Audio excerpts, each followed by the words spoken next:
बच्चों की तरह पालन पोषण कर रही हूँ। मैं तब भी थी जब आप लोग नहीं थे, और मैं तब भी रहूंगी जब आप लोग नहीं रहेंगे। पर अब ऐसा लगता है कि मैं थक रही हूँ। आपकी धरती माँ थक रही है।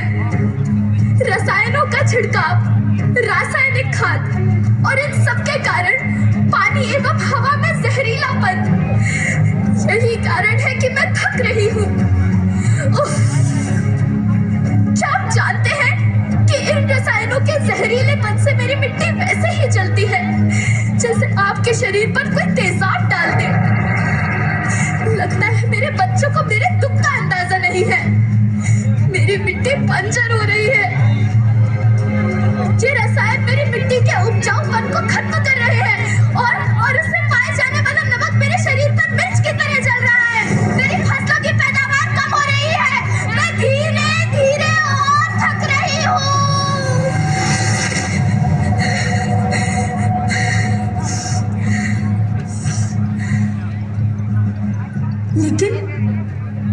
लेकिन अब मुझे याद आता है कि पहले मैं बहुत सुंदर थी, बहुत प्रसन्न थी, हमेशा हंसती थी। मुझे अब भी याद है।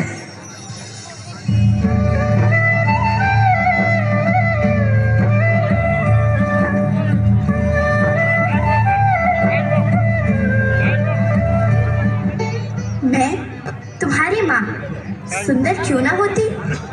मुझे तो सुंदर होना ही था, क्योंकि बीते जमाने में आप मेरे बच्चे ही तो अपनी माँ के रखवाले थे। आप लोग प्राकृतिक खेती करते थे, और फिर हमारी सभ्यता में तो प्रार्थना भी धरती कल्याण की है। ओम द्यौ शांति, अंतरिक्षः शांति, पृथ्वी शांति, औषधयः शांति, वनस्पतयः शांति। ओम शांति शांति शांति।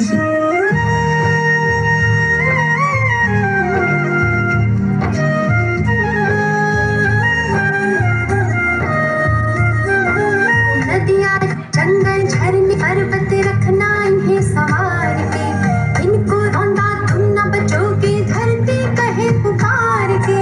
बेमौसम की वर्षा होती, कहीं पे मिट्टी बंजर बनती, बंजर मिट्टी और तपती, धरती कहे पुकार के।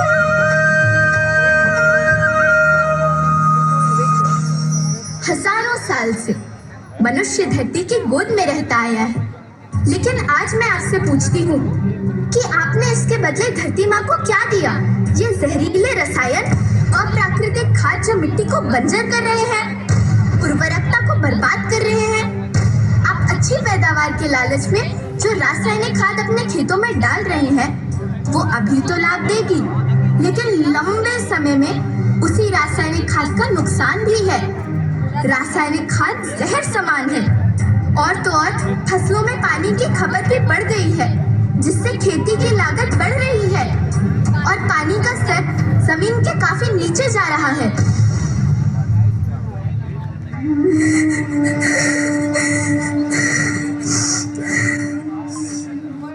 बच्चों, मैं तुम्हारी माँ हूँ। मैंने तुम्हें सुख से जीने के लिए पर्याप्त संसाधन दिए हैं, पर तुम्हारे लालच की पूर्ति के लिए नहीं दिए। ऐसा लगता है कि थोड़ी सी अधिक पैदावार और अपने लालच के लिए आप सब अपनी अगली पीढ़ी, अपने बच्चे के भविष्य के बारे में सोचना भूल गए हैं। सोचो, क्या तुम अपने बच्चों को ऐसे खेत देना चाहते हो जो बंजर हो?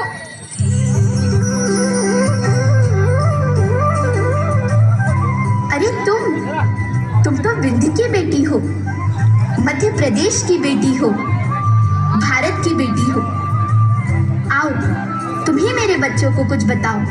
धरती माँ, हम तो अपने बिंद के सवै जनन का केवल इतने कहे चाही थे कि प्राकृतिक खेती या समय के माप बन चुकी है। प्राकृतिक खेती या उद्देश्य के साथ होत है कि जौने जमीन और हमरे मिट्टी की उर्वरकता बनी रहे।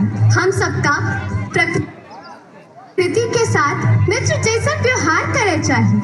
हम अपना से आने वाली पीढ़ी की तरफ से यह विषय का ध्यान देके सुने और देखे की विनती करी थी। अभी न संभले मेरे बच्चे तो फिर तुम पछताओगे। नेचुरल फार्मिंग न हुई तो हाथ धरे रह जाओगे।